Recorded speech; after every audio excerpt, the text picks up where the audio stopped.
আইপিএলের মেগা নিলামের জন্য 1574 জন ক্রিকেটার নাম জমা দিয়েছে। সেখান থেকে 574 জন ক্রিকেটারকে চূড়ান্ত তালিকায় রেখেছে আইপিএল কর্তৃপক্ষ। এই চূড়ান্ত তালিকায় বাংলাদেশ থেকে জায়গা পেয়েছেন 12 ক্রিকেটার, যদিও নাম জমা দিয়েছিলেন 13 বাংলাদেশি। সেখান থেকে একজন চূড়ান্ত তালিকা থেকে বাদ পড়েছেন। 574 জন ক্রিকেটারের মধ্যে ভারতের আছেন 366 জন ক্রিকেটার, আর বিদেশি ক্রিকেটার আছেন 208 জন। নিলাম থেকে সর্বোচ্চ 204 জন ভারতীয় এবং 70 জন বিদেশি ক্রিকেটারের দল পাওয়ার সুযোগ রয়েছে।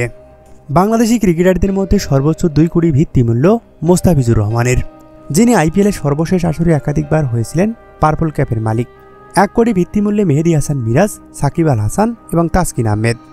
তাছাড়া 75 লাখ রুপি ভিত্তিমূল্যের ক্যাটাগরিতে আছেন রিশাদ হোসেন, লিটন দাস, তাওহিদ হৃদয়, শরীফুল ইসলাম, তানজিম হাসান সাকিব, শেখ মেহেদী হাসান, হাসান মাহমুদ এবং নাহিদ রানা।